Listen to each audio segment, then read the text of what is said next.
Hey y'all, it's Ange. Welcome back to my channel. This is Ange Inspires because I just want to be me and inspire you. And January slash February is a very special time of the year for me. And that is because these are the months that I celebrate being celibate. Oh my gosh. Now, to some of you, this might not be a big deal. A lot of people out here living their best life, just being with whoever, doing whatever, I ain't judging you because I've been there too. I thought that was my best life, but it was not.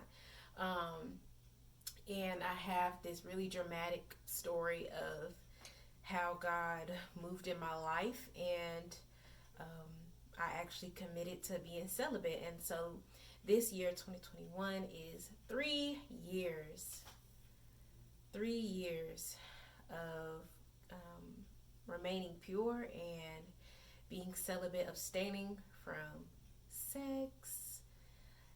So I kind of just want to do a rundown of kind of that testimony.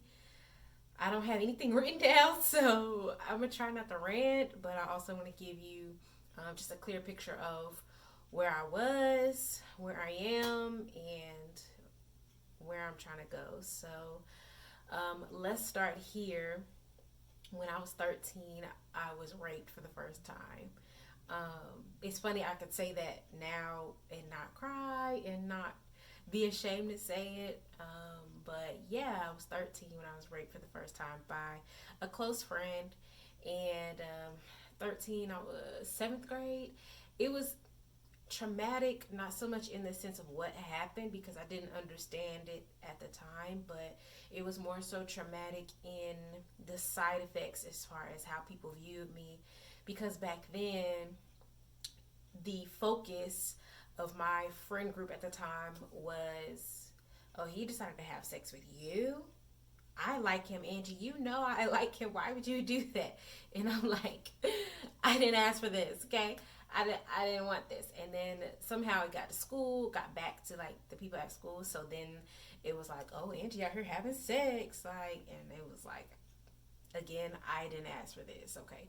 Um, and I did not understand the concept of rape or sexual assault. I didn't know what that was or the severity of it. I just knew that something happened that I did not ask for. Okay, and I knew that whatever innocence I had was gone. That was that. And so for me, looking back, I really believe that it started like a snowball effect because, mind you, I did not tell anybody about it. So my parents did not know.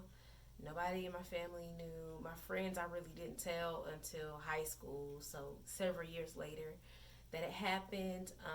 But of course, the people who were around that time, they knew, but they didn't know that it was what it was. So, and the situation that happened, it was so random. Like, sometimes you try to find the reasons why it happened to you. Not to say that it's ever your fault that you were raped. I would never say that. But, society tries to make you feel like, well, what were you wearing? Did you put yourself in a position? Like, were you in a dark alley? No, like, I was at somebody's house that I was comfortable with, surrounded by people who were my friends. And it was just random moment of, like, you here now. And I was like, okay, like, because I trusted this person. And then when everything happened, it was just like, what are you doing though? Like, you know what I'm saying? And being 13, I was not strong enough to, fight the person off of me. And like years later, I actually remembered that there was somebody in the room watching, which made it a whole nother level of disgusting to me. But it was actually in counseling a few years ago when I remembered that, yeah. And it messed me up for a minute, but I was like, I have to forgive in order for me to move on. So that was 13, and mind you, I said that was the first time. But it was a snowball effect. I believe what happened internally was that because, those rumors started and there was this persona of Ange having sex, then I turned into that girl that was like, I'm about that life. What's up? People want me. Like, look at me. It's like I held it like it was some type of badge of honor. And I wish I would have understood then what I understand now, but it is what it's life. God dealt me these cards and knew that I could handle it and knew that it would be part of my testimony. So, it is what it is. And I survived, thank God. But anyway, so fast forward, that was 13. From 13 to 16, I was not active sexually. Sure, I dated guys and stuff and like did the little, kissing and, touching all type of stuff, but like nothing happened. And, but I liked the attention because I think what that first rape did was magnify this obsession for wanting intimacy. So it was like, because that first time was so detrimental and so like I don't know the right words right now, but it was the opposite of intimate, right? And so in every time I had somebody's attention, I was seeking that intimacy. Not that they were offering that, but that's what I was hungry and thirsty for. So in every situation I get in, that's what I wanted. So if you're giving me attention, I'm gonna take all of it, okay? And so yeah, so 13 to 16, nothing, just, I'm not even gonna call that dating. I'm not gonna call that dating. I was entertaining people, okay? Because 13 to 16, I'm like, oh, girl, bye, okay? And when thinking back to those people, it was like, really, what were you even seeing? I know it was nothing but attention seeking, okay? But if you can relate, you know what I'm talking about, okay? So, yeah, so 16 comes along. This is like 10th grade in high school.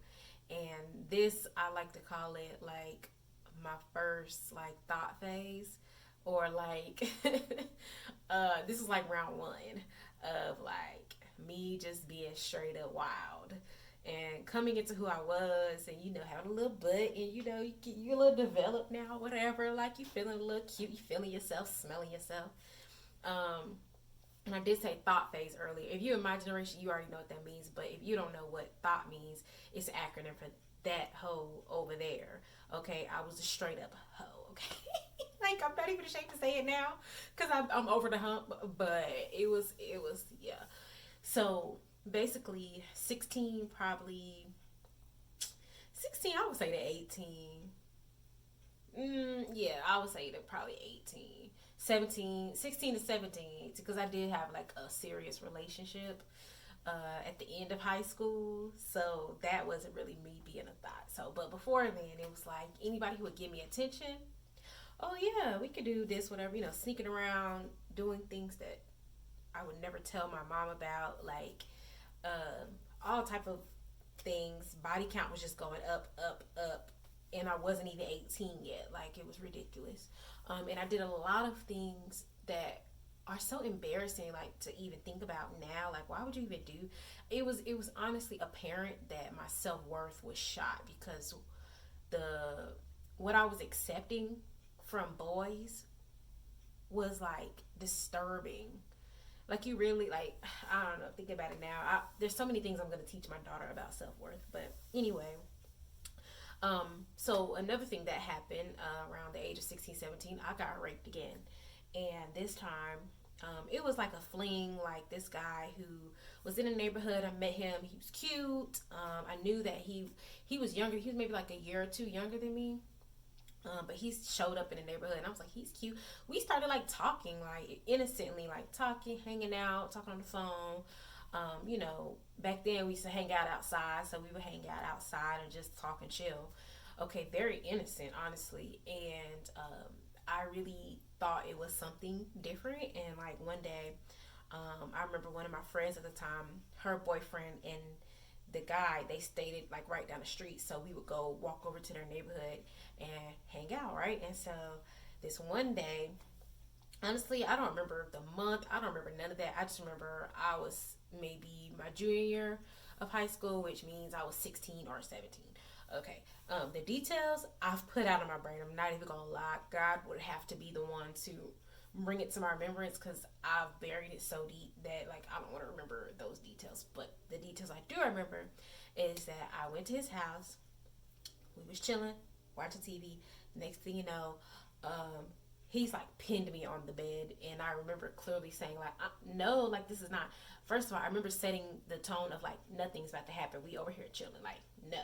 And then I remember being pinned on the bed and trying to fight, but this is like a big. I think he was a freshman. I was a junior, but he's like a star football player. Like he on JV. Like so, this man is strong. This boy is strong, and so I tried to fight him off, but after a while, I gave up, and I remember being numb. Like as it was happening, I just remember like being down limp. Like this is happening again. Like what is wrong with me? You know what I mean? Like I just remember feeling like so, like dirt almost. Just very emotionless. Like I'm not even mad right now. I don't even know how. Like why am I? You know what? Like what is that? Why is this happening right now? And so after I left his house, I got my friend. I told her what happened. We cried about it because she was like, I wish I could have protected you from this. Like, I'm sorry that happened to you. And then what was worst about this situation is that we went to the same high school. So I think the hardest part about that specific instance was that I had to go to school and face this person who disrespected me so deeply. Um, and knowing that not a lot of people knew what had happened. So that really hurt most to me. And so at that point, I told a few of my friends, like a few of my close friends at the time, knew that it happened and who he was. But even then, I really didn't realize the severity of rape that you could report those things, and I didn't know. And I didn't think I was important enough to take those actions and tell anybody.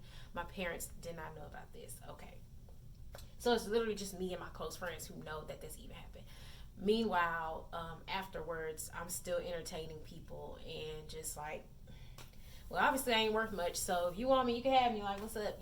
Whatever. That's kind of how I was living my life. I wasn't saying that out loud, but the way I was living, that's what my life was saying at that moment. It's like, meanwhile, whole time I'm in church every Sunday, out of obligation, not because I wanted to be, but out of obligation. So, anyways, fast forward. um, let's go college. In college, I was in a serious relationship my freshman year, so that's like 18, 19. All right, but then we had this phase of I wasn't even that promiscuous in college. College, I did a lot of not even so much exploring because in high school I explored with like my sexuality, and so I remember being 16 in 10th grade telling my close friends, y'all, I think I'm bisexual. I made it such a big deal. I remember like, y'all, I'm so nervous to tell you guys this. Like, I really like. I don't want you to think of me differently, but I just want you to know that, yeah, I like girls and I like boys. And my friends are like, oh my gosh, Angie, thank you. Oh my god! And so, like in high school, I dibble dabbled. You know what I'm saying? I had some experiences, a lot in high school actually, and I was pursuing. I was actually like real. I was like a womanizer. You know what I'm saying? But like undercover. Like so, people didn't really know what I was up to. But like behind the scenes, I was in the D. I was that girl before the DMs existed. I was in the DMs. I'm like, all right, like I was straight up macking these females, like how dudes were like, that was me, like. So when you about to, like, what's up, like, you know, like I was cutting up in high school. So on top of the men, I was dabbling with the women as well. Okay, I had a lot of sexual experiences with women in high school. So when I got to college and got out of this relationship, I went back to what I was comfortable with. I'm like, okay, well, this is who I am. So like, whatever. And so lots of different experiences happened throughout that span of college. Like as far as Just people who I entertained. Yeah, I don't know how much in depth I should go there. I mean, if you drop in the comments if you want, I mean, the deets, because I don't care to talk about it, but it's just like not worth bringing up. Just know I was out here in these streets, okay? Um, thank God that I never got pregnant. I did have, um, I was in a relationship at the time. When was this? Probably my junior year. I got chlamydia from one of my boyfriends. Well, my boyfriend at the time. I only had like two boyfriends, like ever. Um, but I got chlamydia from him. And what hurt the most about that situation was that I was at school in Greensboro. And he was in Charlotte. And I remember, I don't know. I remember feeling weird, and I went to the clinic and got tested. And I remember getting a call on April Fool's. Oh man, it's crazy. I remember getting a call on April Fool's Day from the doctor's office, and they had left a voicemail like, "Oh yeah, like call us back. We got your test results, blah blah blah." I didn't think nothing of it. I was like, I ain't calling these people back, whatever. I waited a good little minute. Finally called back. Oh yeah, so you're positive for chlamydia. So you're gonna need to go run up to CVS, get you a prescription, so you can go ahead and knock this out so that, you ain't stuck with this. So I'm like, oh, shoot. Like, so I tell my boyfriend, and y'all, what tripped me out, and he was the only person I was having any intercourse with, which wasn't even a lot because we were in two different cities and he did not drive. So I was seeing him on breaks, okay? And I remember he had the nerve to be like questioning me, like, oh, you up there in college, messing with these college guys. And I was like, are you serious? But I mean, looking back at it now, it should have been expected, but it is what it is. So anyway, yeah, that was college. It was a lot. It was like a half and half situation as far as my dealings with men and women. But I got raped again in college, my senior year. There was a guy I used to mess with off and on, like, yeah, off and on since high school, actually. So it was a long time. We would hang out, we would smoke, we would drink, we would have sex. Like, that was our love. We was friends of benefits, right? If you want to put a name on it. Off and on, like, every once in a while, cool. Right. And so I was in this season. I'll go back and forth. I'm celebrating 3 years of celibacy because I always used to call myself celibate, but then I would fall. Like, easy. Like, easy. Oh, I'm celibate. We not doing nothing. You can come over, but we not gonna do nothing. And then you come over and we smoke a little bit, and I'm like, okay, whatever. So that never lasted long. So that's why I'm celebrating 3 years like it's a big deal, because it's a big deal for me. So anyway, this situation, he actually came to Greensboro from Charlotte. The whole time I'm telling him, look, literally, like, nothing's about to happen. Like, you can come chill, we can hang. Like, we've been friends long enough. I know, like, you respect, or I believe, I hope you respect me enough to respect my wishes. Y'all, he came over, we smoked, I got drunk, and yeah, that man was on me. And I was like, sir, no. No, this is not supposed to happen. And it was painful, honestly. Like, and we had sex before, which is like something that is, I want to call like a myth about rape, is that just because you've had consensual sex before with somebody, like, it's still, if I say no, like, it's a no. Like, I don't care what the past is, you know what I'm saying? So that was one of those situations where it was like, I don't care what I allowed before, I'm telling you no. So no's supposed to mean no, but it didn't mean no in that situation for him. And I just remember, like, I believe he left that next morning, but I remember the next couple of days, because I had told myself I was gonna be celibate, and like, I was actually at that moment trying to build a relationship with God, like, trying, real light trying. But I felt so guilt, like the shame in that instance. I remember being depressed. Like, I literally was depressed. I was depressed, and I know that's what it was, because it was like, I didn't want to do. I didn't want to go to class. I didn't. The people who I normally was.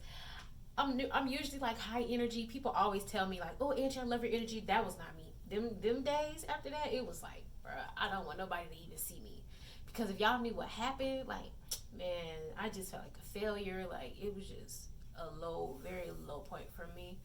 But yes, I got raped 3 times, and so um, it just was a continuous cycle of like low self worth, um, feeling like I needed to live up to this persona that I created because of what I thought other people thought about me, which who knows the truth in, you know, those things. And then um, we come after college, right? I get home, living with my mom. I didn't have a job. Let me see. I got a job right out. Wait, when I graduate? I graduated in December. I got a job in March. But after that job ended, it was like a contract, 6-month contract. After that one ended, I was like, you know what? I'm gonna take some time to do my own thing. You know, run my little businesses or whatever, my little side hustles. Build my relationship with God. Like, boom, we doing this. And it was very lukewarm. I'm not even gonna lie to you. Not even gonna lie to you. Comparing the then and the now, like, nah. But in this time of me trying to do my own thing, I'm like, oh, let me do some networking. So I found this group chat. It was like black singles or something, like, you know, and they were like grown. I'm 24, 23, 24. Most of the people in this group are like 28 to like 30, 32. And I'm like, this is what I need to be around. I need some like grown people who really like about big business but want to have some fun. Like, I need to meet some people that's older than me. And that ended up being a very tumultuous time for me. Body count grew exponentially. Like, thought was on another level. And it was to the point where it was so disrespectful to myself. Like, I was just, one night stands. Literally, I'm thinking about people, like, I would just meet them and be like, oh, yeah, what's up? Like, boom, I'm about this life. Let's go. And then never talk to them again. Like, okay. And then, like, so it was a group chat where a lot of people knew each other. We would hang out at the same places, blah, blah, blah. So it would be times where we would be at events and it's 3 people in a room who I slept with and they know each other. And I didn't care. Okay? Like, it was bad. And I was proud of it. It was like I was, like, wearing this badge of, like, you know, about that life. Like, you know. And it was terrible. And the thing is, I'm saying it was terrible and tumultuous now, but in the moment, I thought I was living my best life. I got control over my body. I can do what I want. Like, I'm feeling sexy. I had lost some weight. So I'm like, oh, my body looks good. You know what I'm saying? These men want me. I was still trying to miss the females. Like, it was ridiculous. And looking back now, I believe that because God knew what he wanted from me, there was a moment where God had to step in and be like, you know, I totally believe he gave us free will so we can make that choice to be like, you know what, this is wrong, God, I need you. I never made that choice. Like, I if God had not stepped in, I would not have made that choice. Being completely, like, honest and transparent here, I would not have made that choice. And the way it happened is, it's like January 2018. Okay. Now, that New Year's, 12/31/17, you know, normally I would have been in church at watch night, but that night I was at somebody else's house, in somebody's bed, where I did not belong. Okay, we just gonna put it straight like that. So I started the year off wrong, and I didn't have any intentions of changing that. I was completely, like, not even happy, but I was like, this is what life's about to be right now. Like, this is cool, whatever. And one morning, I literally woke up, and y'all gonna think this is dramatic, but this is how I know it was God, because it was not my choice. Okay, so I wake up one morning, every desire in me to even, like, text my options was like, no. I didn't, my body was not feeling no kind of, I was just like, it was almost like being in a new body, because it felt like, who is it? What is, girl, what you been doing? You ain't doing it no more. Why are you texting me? Like, it was like this dramatic switch.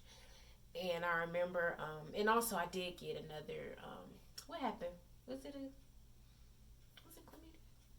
Or I can't remember. I think I got another, like, STI in the process. and I had to like take a break. But then I got right back in the game.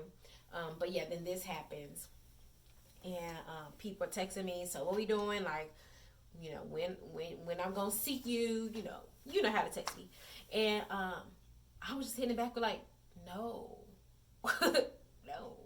I'm like, I left the group chat. Like, it was just this dramatic shift, and I could not explain it because if I woke up and made my own decision about it, I would have been like, okay, who we going to see today? What's the move? What you wearing? Like, what we doing? And it was this moment of like, I can't do this anymore. Like, this is not what I'm supposed to be doing. I'm not doing this. Like, no. Everybody's numbers are getting deleted. I'm leaving these group chats. Like, no, no, no, no, no. I went to a Bible study probably that same week. And yeah, so whole time I'm like out here thoughting I'm still heavily involved in church.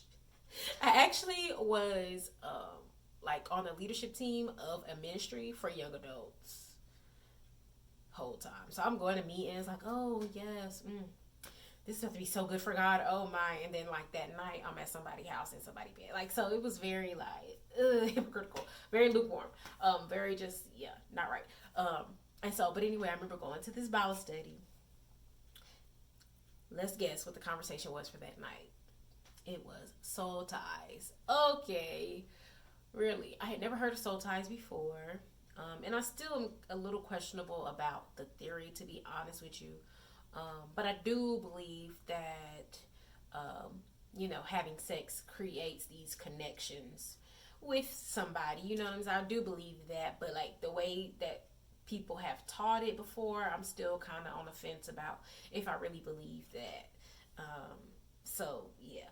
But anyway, the conversation that night, what convicted me was the minister said, yeah, so let's talk about soul ties. Basically, every time you have sex with somebody, y'all have a soul exchange. Like, you taking a piece of their soul, right? So there's going to be things that happen to you, mannerisms, and just things, thoughts that you've taken from somebody else, and you won't understand why those things are happening. But where did this come from? But it came from that person you slept with. And so immediately the conviction was, bruh, you saying this, but literally I've run out of fingers of bodies. Like, I don't have no more fingers on my hands to count the bodies that I have been with.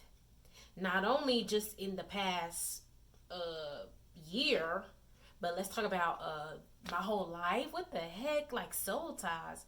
So I felt so convicted. And then I really started kind of like, okay, God, well, how are we getting rid of these? Because I don't want to live with these people, all these people. I don't want to live with all of them. Like, I don't got time for that. Like, I'm a mess by myself. I don't want day stuff too. And so after that, I just got kind of on fire for God and started getting to know God, and baby steps, because it's been 3 years, and I feel like now I'm at a much deeper level than I was then. But back then the fire was because I knew I needed God to fix me, and I knew that He saved me. So I was like, if you saved me if you stopped me from this, there must be some reason why you did. Like, you must see something in me that made you have to step in on my behalf. Because I mean, if it was up to me at this point, 2021, I probably would have still been out in these streets. Like, not even gonna lie to you. Yeah, but God stepped in and stopped me, and yeah, I don't know, like, what else to say right now, but God stepped in, saved me. I finally, in college, I actually started talking about the rapes that happened. But I wasn't like seeking God for healing about it. But I still believe that healing came from me talking about it. But yeah, I still was out here in these streets. Yeah, so now I think, looking back, my self-worth has grown. Like, during COVID, God dealt with me on like the whole attention seeking thing, and I realized what that was based in, and so I feel like that's been like broken off. But it's still a healing process. It's still a process. It ain't never gonna completely be something that's gone. You're gonna have to continue growing in that area, and you're going to be tested in those areas to make sure you learned. But 3 years is, I'm very proud of myself because I'm proud of the self control that it takes to remain celibate for 3 whole years. Like, and I'm not gonna front, it has not been an easy 3 years. It's been times where I'm like, if I just, if I just make this one mistake one time, I can start to count over. I'm only a year in, like I can start right back over. It's okay. But then it was something would step in, which I believe is something that's God, like, no, like, no. And it would be like, okay. And self control is a fruit of the spirit. So it's God's spirit who helps you to have self control in situations like these. That's what I believe. And so, yeah, it's definitely been times I'm like, this one time, I just need to go get this off real quick, and then God will forgive me, and then we'll just get back to square one, and we'll do this again, like it's okay. But every time it was like, no, ma'am. And I'm glad that the times that I wanted to do that he stopped it, because I was able to see clearly, no. But it's just been a journey, like, I don't know. And now there's not really a goal for me as to why I'm celibate now, other than growing in my self-worth. Like, I need to understand my value before I give anybody else that part of me, because the reason I gave myself away so much is because I didn't understand that I was worthy. I didn't understand that the Spirit of God lived inside of me, and that by itself makes me valuable. And yeah, I didn't care about myself that much or love myself that much, so it was like, I don't care. But now, as I learned how much God loves me and I'm beginning to love myself a little more, I've come a long way in 3 years, as far as the self-worth and self-value comes. But and part of it is like, staying pure for my husband. It's like, I want, even though I got a track record in the past, I want the experience with my husband to be pure, and I don't want to feel like my husband has like damaged goods, or like, what I'm saying, like run down goods. Like, I want my husband to be able to be like, she waited for me. You know what I'm saying? Like, she waited for me, and so this is a prize I'm receiving. So it's a combination of things, but it's nothing like, honestly, I just want to please God and not be out here trying to control this body that is not even mine to control. So yeah, I feel like I rambled, and there's a lot I know I left out, but I guess the moral of the story is that, sure, I was raped 3 times, but that did not decrease my value. I believe it made me more valuable, because I'm stronger because that happened to me. Also, sure, I was raped 3 times. Sure, I was a thought. I was out here in these streets. Sure, I experimented with my sexuality. I was all type of bisexual and all the things. And I did a lot of things. But God still sees me as valuable. And God has a plan for me that is so valuable that he stopped me in my tracks to make sure that I wouldn't throw it away before he could get to it. I'm thankful that I've never had any kids, no pregnancies, no opportunity for abortion. That was a fear of mine, is that I would get pregnant and then, like, what would I do? Because I don't really believe in abortions. But then, like, I ain't trying to raise no kid. Like, you know what I'm saying? Like, I'm glad that I didn't get any disease that I'm stuck with for life. I don't have any horror stories as it comes with like dealing with men and things like that. And I've gone through a process of healing. Like, I feel like it could have been so much worse. It was bad, sure. Like, these are stories that I cringe at now. Like, oh, girl, you did that, what?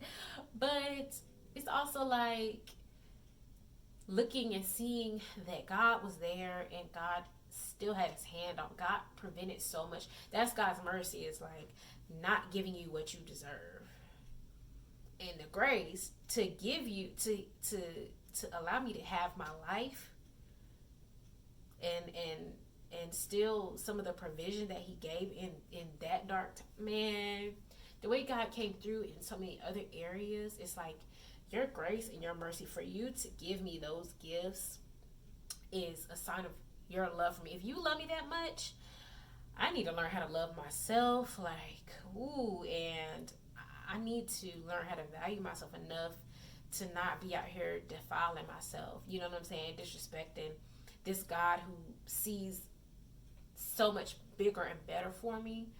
Um, so yeah, that's my story. I don't know this. I might not even post this, but because I really feel like I rambled and it didn't have any any like structure. So I don't know. We'll see. But if this does go out and you watched it and listened, I hope that there's some kind of hope in here for you, that just because maybe you were raped or sexually assaulted or sexually abused, or sexually promiscuous, or maybe you got an STD or STI, or maybe you had a baby, or maybe, I don't know, maybe you still out here in these streets. It's not over for you. I do recommend that you make the choice to cut it before God makes a choice for you, because it could have been worse for me. It really could have been a worse situation that made me stop. But I'm glad that God was such a gentleman in my situation. I know sometimes for other people it can be a bit dramatic, the way that they come to the realization of, oh wow, this is not okay. So I'm very grateful. But just know that despite whatever you've done, intentionally or something that happened to you and you didn't plan for it, God has shown his grace and mercy towards you. Whether you will open your eyes to see it or not, that's up to you. Whether you make a decision to repent just means to turn and walk in another direction. That's up to you. God gave us free will. And even like, imagine if he stopped me and I still was like, okay, and like I'm gonna still do what I want to do. Like, that would be up to me. And it's not that God would love me any less. He created me and saw plans for me, saw purpose, saw life for me, and is still going to pursue me. But the journey just be a little different. But yeah, I mean, there's hope for anybody in any situation that involves like your sexual impurity. You can still be pure. One thing that helped me is knowing that in Christ I'm a new creature. So all the body count, the nicknames, the personas, the ideas of myself, all of that went out the window when I chose Christ. You know what I'm saying? He already chose me, but when I chose him, that went out the window. He made me new. And it's about believing that he made you new. So heal from those things you need to heal from. Heal from those perspectives that kept you in that place of bondage to what you were in bondage to. But believe that, walk in the fact that you are new.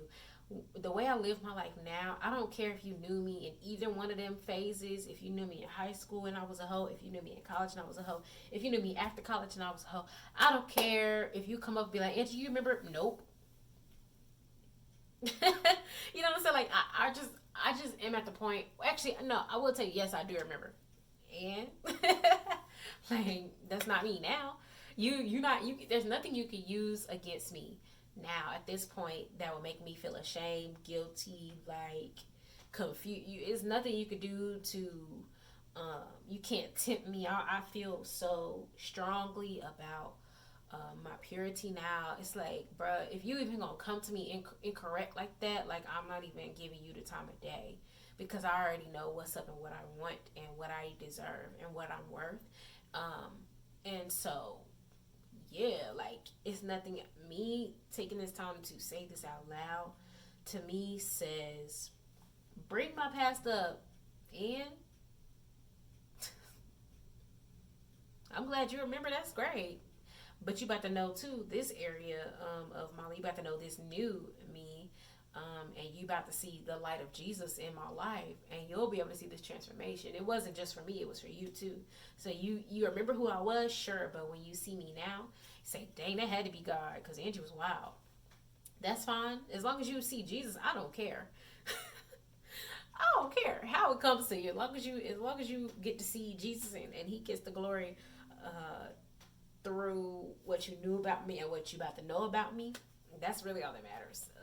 Is the gospel. So that's that. But yeah, this was a ramble. I really didn't expect it to be a ramble. I probably should have wrote some notes, but I really just wanted to make a video and celebrate this 3 year mark, because I don't know how much longer it'll be. I don't know. We all fall short and fail. Um, so I don't know. I might mess up tomorrow. Who knows? But right now, I'm going to celebrate where I am, and I'm celebrating 3 years of celibacy. I came from a path of sexual assault, rape, from promiscuity, from bisexuality, and low self worth, low self esteem.